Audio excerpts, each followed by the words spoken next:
Beirut हमले में Iran के एक जनरल की मौत की खबर है। आईआरजीसी के जनरल अब्बास नल्फोर रुशन की मौत की खबर है। हिजबुल्लाह की बैठक में मौजूद थे ये ईरानी जनरल और तस्वीर आपको दिखा रही ईरानी जनरल अब्बास नल्फोर रुशन की, जिनकी मौत हुई है।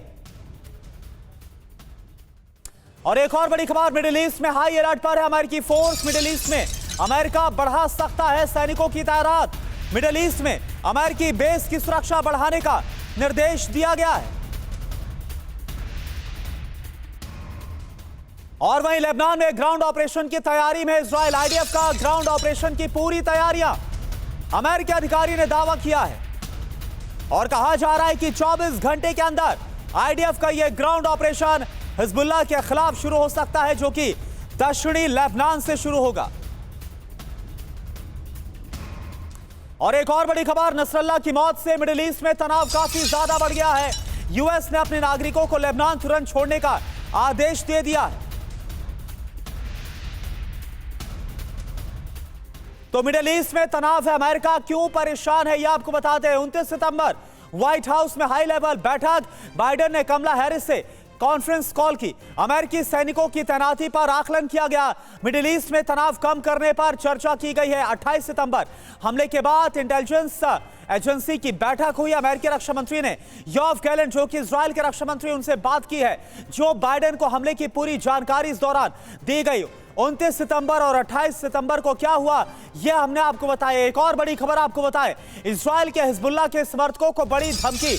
मिसाइल सिटी पर होगी आईडीएफ की नजर। डैनियल हगारी की तरफ से कहा गया, घरों में हथियार छिपाने वालों पर घातक प्रहार होगा। दाहिया के घरों में लोगों पर होंगे घातक हमले। डैनियल हगारी की तरफ से यह कहा गया। और वहीं चीफ ऑफ स्टाफ ने उत्तरी कमान का दौरा किया है। सीडीएस ने तैयारियों का जायजा लिया। ये एक और बड़ी खबर आ रही है।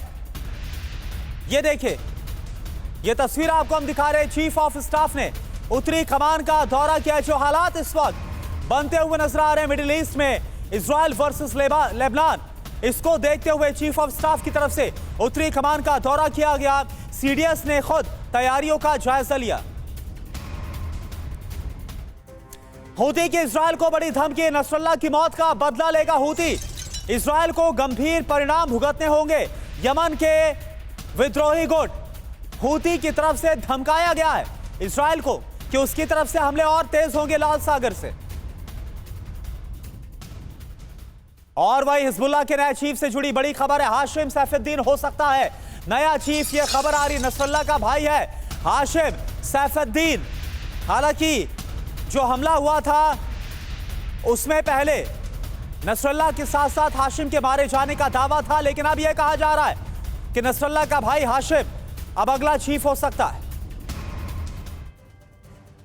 तो हिजबुल्लाह का अगला चीफ कौन होगा? जी हां, हाशिम को लेकर जो जानकारी है वो सामने आ रही है। 1964 में मौलवी परिवार में जन्म हुआ हाशिम का नसरल्लाह का चचेरा भाई है। कार्यकारी परिषद का मुखिया है हाशिम। शूरा काउंसिल कार्यकारिणी का प्रमुख भी है हाशिम। जिहाद काउंसिल का भी चेयरमैन है। वित्त विभाग की जिम्मेदारी भी हाशिम के पास ही है। अमेरिकी नीतियों का विरोध करता है खुले तौर पर। 2017 में यूएस ने आतंकवादी भी हाशिम को घोषित किया था। अनुभव के हिसाब से सबसे प्रमुख दावेदार माना जा रहा है। एक और बड़ी खबर, वेस्ट बैंक में लगाई गई नसरल्लाह की तस्वीर। लोगों ने जेनिन कैंप में लगाई है नसरल्लाह की तस्वीरें। नसरल्लाह की तस्वीर हमास चीफ हानिया के पास लगाई गई। और देखिए एक और बड़ी खबर, लेबनान में नसरल्लाह की मौत पर मातम पसरा हुआ है। नसरल्लाह की मौत पर समर्थकों ने मातम मनाया। हिजबुल्लाह हेडक्वार्टर पर समर्थकों का मातम, ये देखिए आप। तो नसरल्लाह की मौत से लेबनान, सीरिया में शोक है। इराक ने भी 3 दिन के शोक की घोषणा कर दी है। और वहीं हसन नसरल्लाह की मौत पर अमेरिका के राष्ट्रपति जो बाइडेन का बयान सामने आया। नसरल्लाह की मौत से कई पीड़ितों को इंसाफ मिला है। नसरल्लाह सैकड़ों अमेरिकियों की हत्या का गुनहगार था। अमेरिका इजराइल को मदद देता रहेगा, यह भी अमेरिका के राष्ट्रपति जो बाइडेन की तरफ से ऐलान किया गया।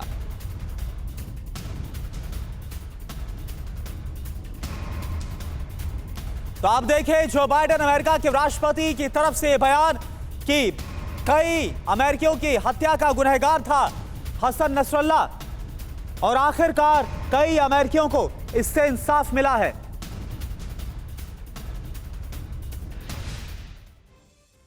तो इजराइल के साथ अमेरिका खड़ा हुआ है, क्या है जानकारी?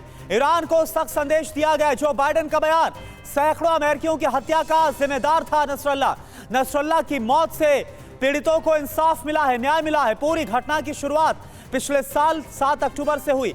इजराइल को मदद देता रहेगा अमेरिका, यह भी जो बाइडेन की तरफ से कहा गया। इसके अलावा अगर वाइस प्रेसिडेंट कमला हैरिस की बात की जाए, उनकी तरफ से क्या कहा गया?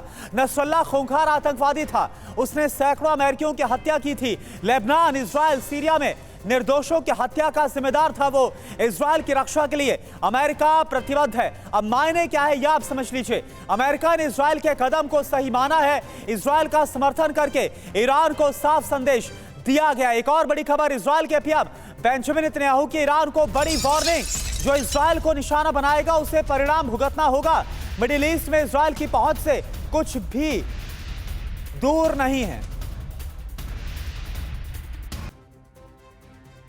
अब एक नजर डालते हैं इजराइल के आगे जो अगला टारगेट है वो क्या है, जिसको इजरायली सेना ने अपने टॉप लिस्ट में रखा है। सैयद अली हुसैन खामनेई, जी हां, ईरान का सुप्रीम लीडर है। हुसैन सलामी IRGC चीफ है।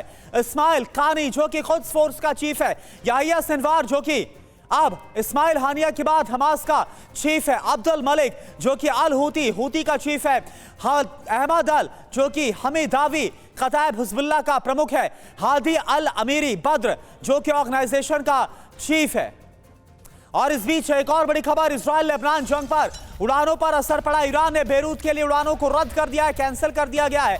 जंग को देखते हुए एयरलाइंस ने उड़ानों को रद्द कर दिया है।